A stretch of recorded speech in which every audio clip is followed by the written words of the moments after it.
welcome to another episode of Commercial Property Roadshow. You're here with Helen Tarrant, and today we're going to talk about the legal mishaps or the wrongful things people do when they do a transaction and it gets them into trouble legally, or it gets them binded to a property that they can't get out of. And the reason I want to cover this is because recently we did a webinar on it with our community, and there's some really interesting questions that came to light, and it meant that a lot of people are mystified or need demystifying about what goes on when you buy commercial property and how it's fundamentally different from residential. Now, one of the big things about commercial property is that there's a due diligence that needs to be done that is different from residential. That means that the due diligence is about checking the tenant, about checking the property, but also about verifying certain things that are in the lease, that whether it translates to practical practice, right? So your lease might be saying that your tenant pays the outgoings, right? But you might find in real life the tenant isn't. What do you do about that? It might have also said in an IM or in an advertisement that your tenant has, put in their own equipment, or the vendor has replaced the roof. But do you really know if that's happened?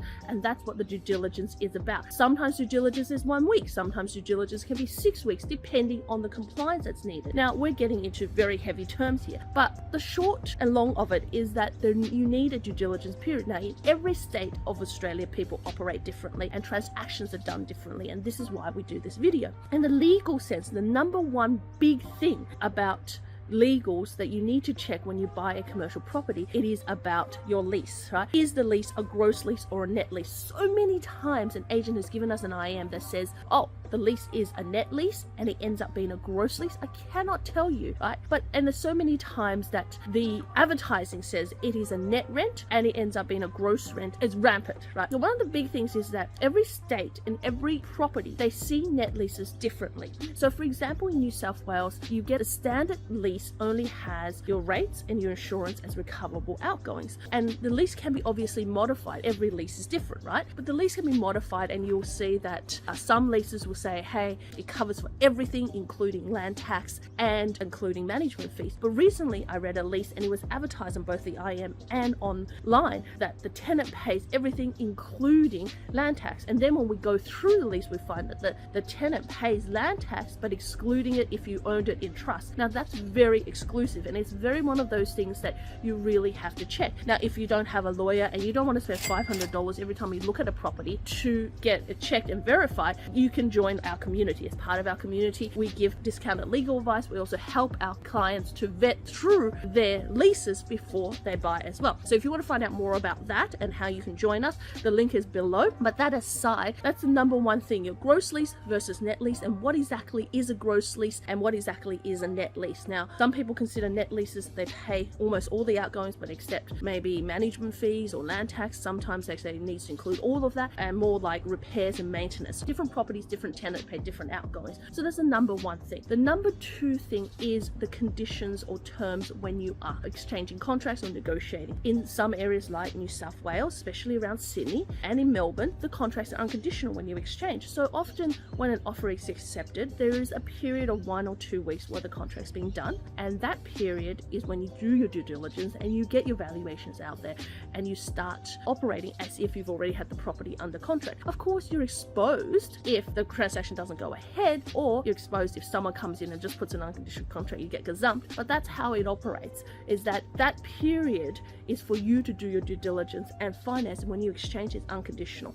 They do that in the ACT as well, but the exchange period is a little bit longer, can take 1 or 2 months as they negotiate contract terms. Now, in Queensland, this is very different, and it's the same in South Australia. It's very, very different that you have a finance and DD period after you exchange contracts. So you can take the property off the market and then exchange contracts after that. So as many different ways of doing a commercial transaction, and it varies from state to state. So make sure you understand the process. So for example, when we first went into South Australia, we went and sought a couple of solicitors. We sat down with them and paid them and said, tell us how the contract works. Tell us what is the process people go through to buy it, and what are some of the things people look for when they're buying their first commercial deal. Walk us through the deal as if you're doing a live deal. And we do that because we want to be able to educate our clients so they don't make a mistake when they're buying their first commercial property in that state. Because if you make a mistake, you're going to get gazumped or you're going to lose the deal, right? And that's the most important. And then finally, number 3 is to document. And a lot of people don't, because it's a common practice. So for example, if you are Sydney based and you're going to go to Melbourne to buy a property, and the lease says there is a 3 months rent incentive for free rent, right? In Melbourne, it's not automatically adjusted as settlement. In Queensland, that's automatically adjusted, which means that if it's a 3 months rent free, when you settle, whatever's left of that 3 months is paid out to you by the vendor. Now in Melbourne, that doesn't happen. In Victoria, it means that you have to document that on the actual contract. So you have to list it as an offer term. Otherwise, it's not applicable, right? And that can vary from state to state and really catch you out, because it could literally be 5 or 10 grand, or sometimes if you're buying a larger property, it could be 50 grand that you are missing out on, and money out of your own pocket as well. Then of course, there is what happens during the negotiation process. And often people get overlooked this, because during the negotiation process, there's things that happen during pest and building. There's things that you might dig up and say, hey, what is happening in real life versus what's happening in the lease? And we want to document these things. A lot of people go email exchanges and they don't really formalize it. So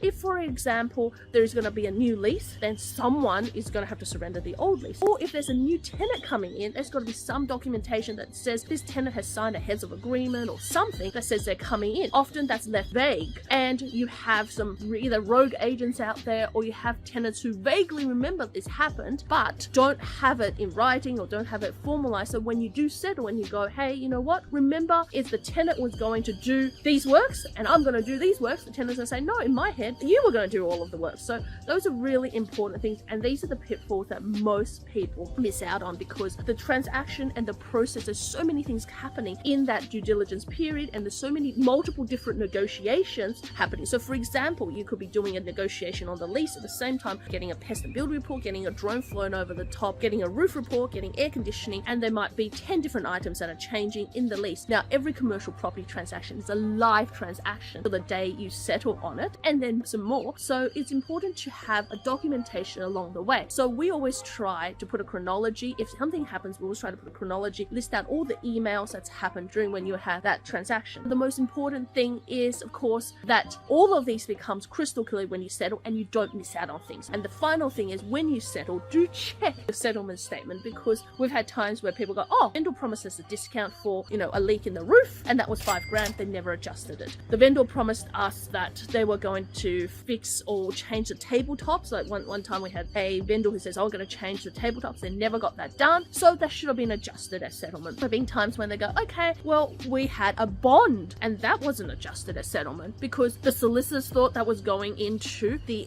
agent's trust account, and the agent said, well, we never collected it. So that was never specified. And if you lose a bond, it's very hard to get the tenant to repay you a bond when they already paid the previous landlord. And it's very hard to chase up that bond afterwards. So these are little things that can be adjusted as settlement, which our legal team, when you're part of our sourcing program, checks through to make sure these things don't get lost, right? So your rental guarantees, any of the rental guarantee, if you're buying a multi-tenant and you have a vacancy, your bonds, any discounts on any capital works, or any rental incentives that are given to the tenant, or anything that needs to be held in trust, because sometimes you agree that the vendor said, okay, in the next 12 months, I am going to replace 3 of your air conditioning. That may be 20 grand. Now, I'm not going to do it straight away, but I'll do it in the next 12 months, and I'm going to put that money in trust. You got to make sure that is in trust as settlement, right? So there's many little pitfalls and little things that can make your transaction a smooth and a wonderful experience. There's also many transactions, and we have dealt with all of them, that can make your transaction a nightmare. It can be a rogue agent, a vendor that is very bullish. It could be an unscrupulous selling agent. It could be all sorts of things. It could be people trying to hide things from you. And that's why you really do need support, right? You need someone and a group of people to support you in finding out the true facts so you know what you're buying. So if that's what you're interested in, if you're interested in joining a community, finding out more about commercial property, we've got some wonderful live events coming around Sydney, Melbourne, Brisbane. We also have some virtual events, and also please, reach out to us, get our book, be involved in our community. There's so many ways to get into commercial property right now through Unikorn Commercial Property. There's no time for you to make an excuse right now, but to click on one of the links, join us, and I look forward to helping you in your commercial property journey. But don't forget to click, subscribe, and like, and I'll see you in the next episode. Bye for now.